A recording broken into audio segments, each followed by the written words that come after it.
Olá! O Saber Direito desta semana teve por foco o direito administrativo. Desenvolvemos os temas relativos à formação e autonomia do direito administrativo, a principiologia do direito administrativo e terminamos o nosso curso focalizando as curiosidades do direito administrativo. No Saber Direito Responde Agora, recebemos a honrosa presença de dois estudantes. A Andressa Tolentina, estudante de Comunicação Social com habilitação em Jornalismo, e recebemos também a presença honrosa do Vinícius Dutra, estudante de Direito aqui em Brasília. Passemos de imediato, então, às perguntas. Ladies first, minha cara Andressa. Então, professor, o senhor concorda com o atual sistema de substituição eventual do presidente da República pelo vice-presidente em caso de viagem ao exterior do primeiro?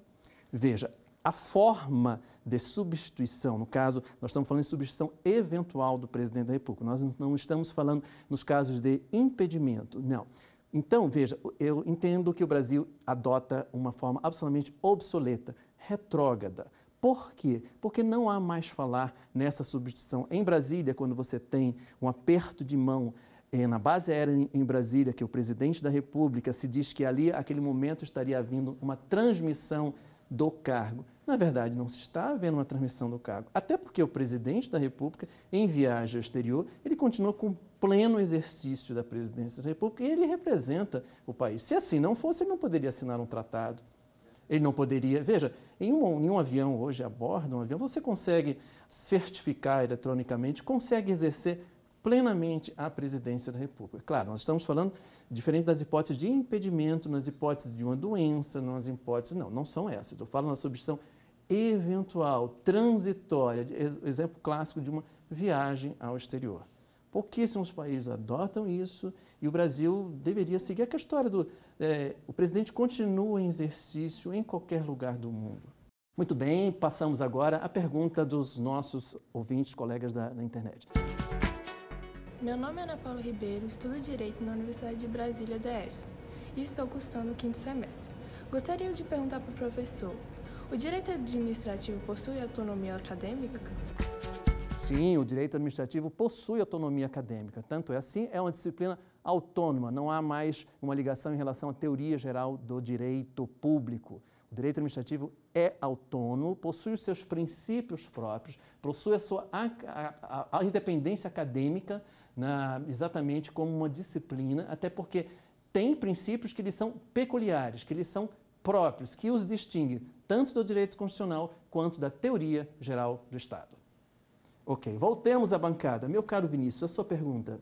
Professor, o quão importante é o princípio da legalidade para o direito administrativo? O princípio da legalidade é tudo para o direito administrativo. Eu digo que o princípio da legalidade, meu caro Vinícius, pode ser traduzido como um trilho jurídico pelo qual passa o trem, o bonde do Estado. Dele não se pode descarrilhar.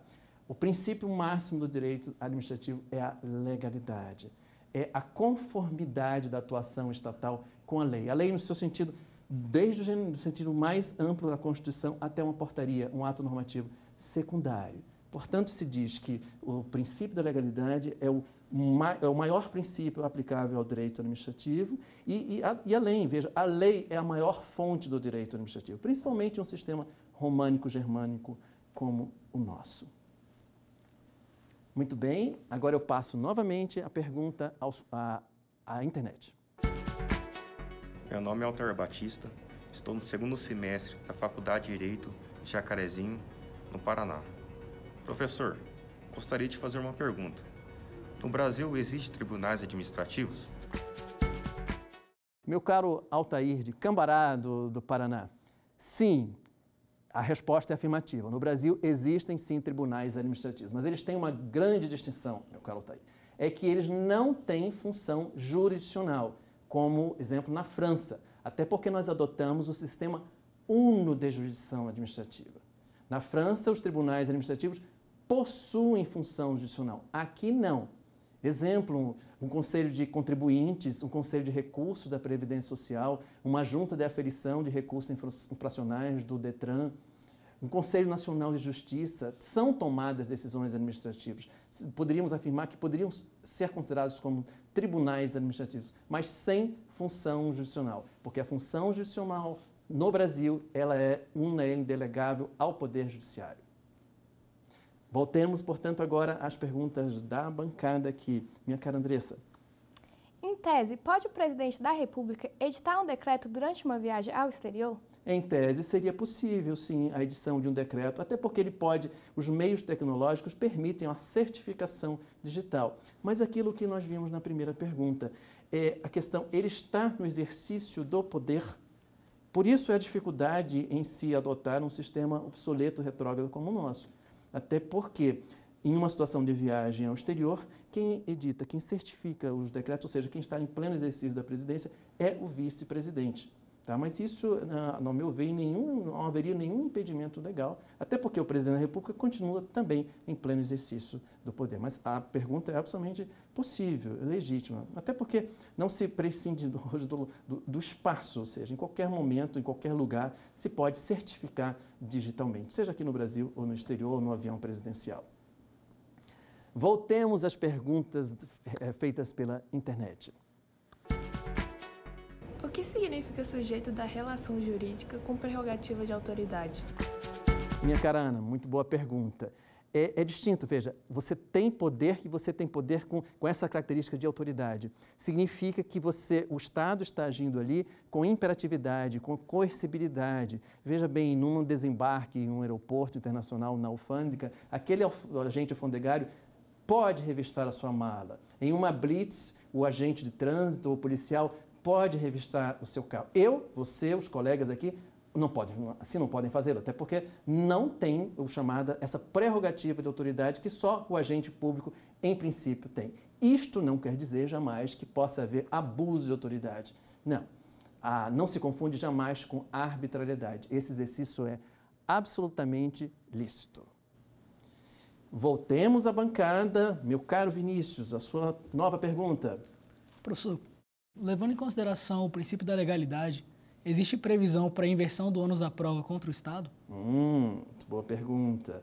É distinto de uma atividade no direito privado, em decorrência, meu caro Vinícius, do princípio da legalidade e da veracidade dos atos administrativos, se presume que todos os atos, todas as manifestações estatais, aliás, ato administrativo, eu sempre digo, é a língua, eu estou me referindo aqui, me expressando em língua portuguesa. O ato administrativo nada mais é do que essa manifestação, é a língua do Estado. Como o Estado conosco se manifesta, como ele se relaciona a todo momento produzindo atos administrativos. Em toda essa produção de atos administrativos, presume-se que esses atos são legítimos, vale dizer, em conformidade com a lei. E além, eles também são verídicos, são verdadeiros. Ou seja, você deve acreditar que os atos administrativos, ou seja, que o Estado não é um ser mentiroso, ele não deve mentir, porque se ele mentir é muito grave. E aí vem a questão do ônus da prova. O Estado, o agente público, não precisa provar que ele está agindo com legitimidade, em conformidade com a lei e sequer que os atos por ele formulados são verídicos. Ele não precisa provar. Isto não quer dizer que a atuação estatal seja incontestável, jamais. Não, você pode contestar o Estado. Uma coisa é poder contestar, outra coisa é o ônus da prova. A quem cabe o ônus da prova? No caso, o ônus da prova não cabe ao agente público, ao Estado. O ônus da prova cabe a quem o contesta, porque presume-se que ele já está agindo com legalidade e com veracidade. Okay? Muito bem, voltemos a mais uma pergunta formulada pela internet. Professor, pode o Poder Legislativo julgar? Meu caro Altair, parece ser paradoxal, porque nós sabemos que a função precípua, vale dizer, a função mais importante do Poder Legislativo, não é julgar. Claro que aí, para a gente responder essa pergunta, a gente tem que voltar um pouquinho para entender bem o que eu sempre denomino as funções precípuas de cada poder. Nós sabemos a divisão clássica das funções jurisdicional, da função executiva e da função legislativa. Mas, como eu falei há pouco, são funções precípuas, as mais importantes. Por quê? Exemplo, pela nossa Constituição Federal, quem julga o presidente da República por crime de responsabilidade? É o Senado Federal. E isso eu digo, o Senado Federal em função judicante, em função jurisdicional, que seria uma excepcionalidade, porque a função principal do Senado, para um sistema bicameral como o nosso, é exatamente a edição da lei.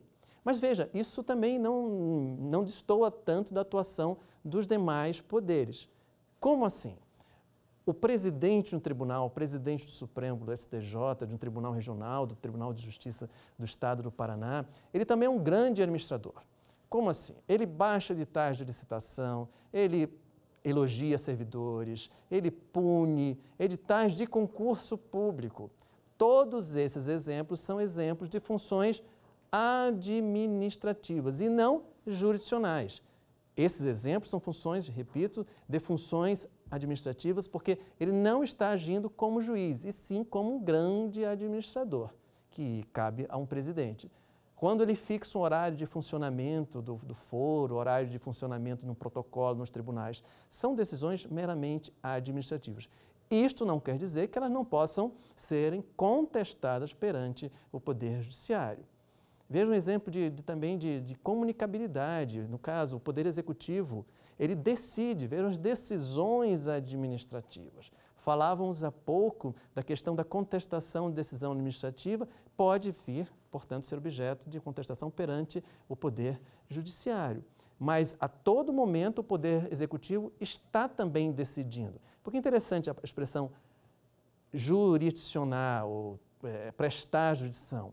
Prestar jurisdição, todos os três poderes prestam, mas apenas um com a função jurisdicional específica, clara e evidente, que é a do Poder Judiciário. Mas todos decidem. Que decisão é essa? No âmbito administrativo, no âmbito jurisdicional, tá? O presidente do Senado, o presidente da Câmara, o presidente da Assembleia Legislativa também decide. E não é função precípua deles decidir. A função precípua dos integrantes do Congresso Nacional, integrantes do Parlamento, é editar a lei ao caso concreto. Muito bem, vamos agora para o intervalo e voltaremos em breve.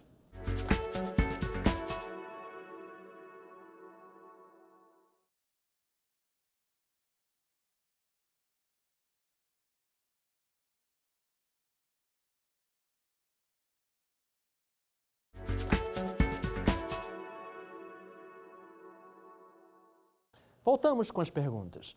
Meu caro Vinícius, por favor, a palavra é tua. Professor, quais são os elementos principais e indissociáveis do Estado?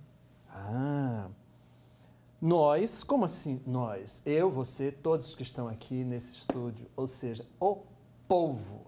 Primeiro, o elemento humano da administração pública, o componente humano. E o segundo, eu, você, também estamos situados em um território, ou seja, o elemento espacial ou territorial. Falta alguém para reger os outros dois, que é exatamente o governo. Por que são indissociáveis? Porque são originários? Porque não se presume, a existência exatamente do Estado sem os três, ou seja, já se nasce com eles três. Veja a dificuldade que alguns povos têm de não terem aí uma delimitação geográfica. Tá? Pode ter um governo, mas não se tem aí exatamente em qual estado, qual a delimitação. A questão da Palestina e várias questões de outros estados, de outros povos que aí têm uma dificuldade de se delimitar territorialmente. Mas povo, o governo e o elemento espacial, o território. Muito bem, voltamos às perguntas formuladas pela internet. Professor, por que o administrativo é sub-ramo do direito público? O direito administrativo é sub-ramo do direito público, até porque o interesse público está presente. Se fala na presença do interesse público, nós poderíamos inserir o direito administrativo no ramo do direito público. Porque existem critérios de distinção.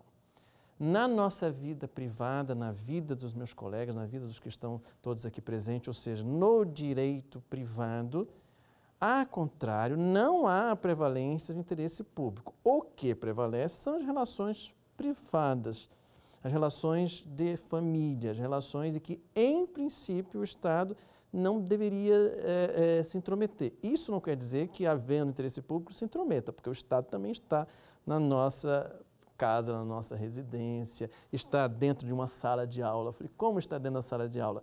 Um curso de direito, um curso de comunicação social só funciona porque houve um decreto do presidente da República reconhecendo juridicamente aquele curso. Portanto, eu digo, o Estado está presente nas relações privadas. Aqui, no direito administrativo, nós temos exatamente a prevalência do interesse público sobre o particular. As minhas mãos aqui.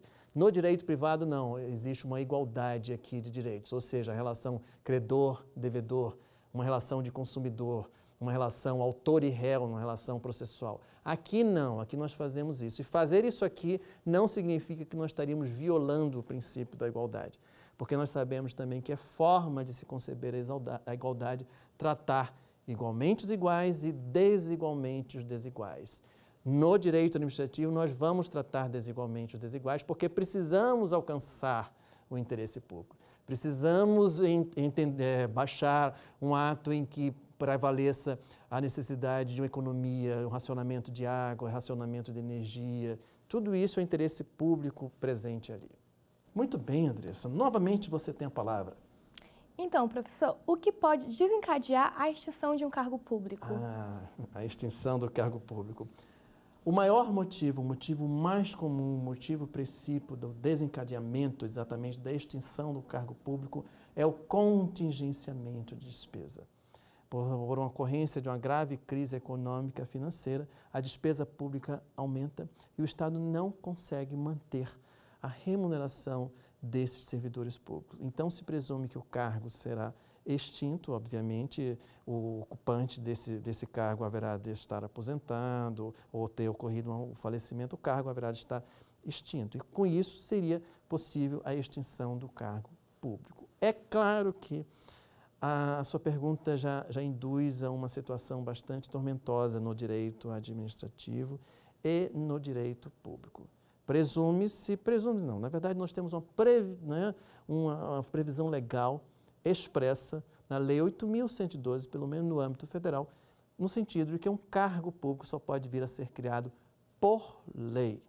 Necessariamente há de ser criado por lei. Portanto, quando da sua extinção, ele também poderá somente ser extinto por lei.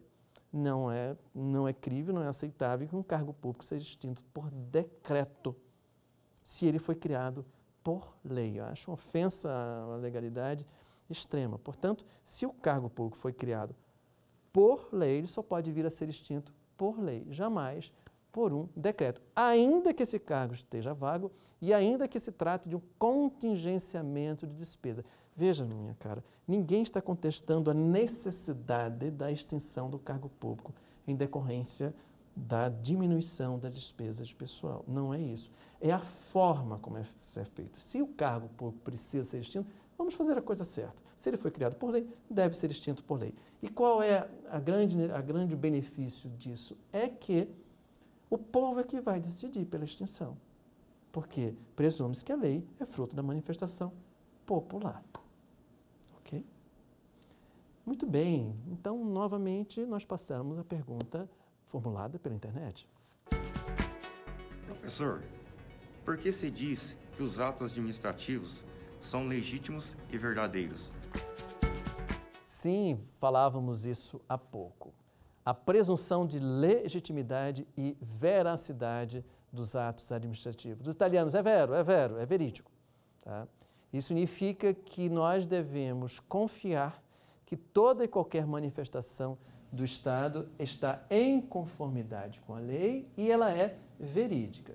Se é anunciado um índice de inflação, anunciado um índice de umidade relativa do ar e de temperatura, um índice desse por um órgão governamental, devemos crer que esses índices são verdadeiros. Agora, o porquê disso? Essa é a sua pergunta, a inteligência da sua pergunta. É que neste relacionamento cidadão-Estado, ou Estado entre si, presume-se que, exatamente o que nós falávamos há pouco, uma das perguntas aqui, a legalidade restrita, ou seja, essa atuação está sempre em conformidade com a lei, porque não tem sentido que o Estado haja em desconformidade com a lei, violando a lei, porque isso é gravíssimo, e também que ele poderia estar proferindo uma emanação inverídica, mentirosa. Isso é pior ainda, até porque se nós não acreditássemos no Estado, se nós não acreditamos no Estado, é uma situação de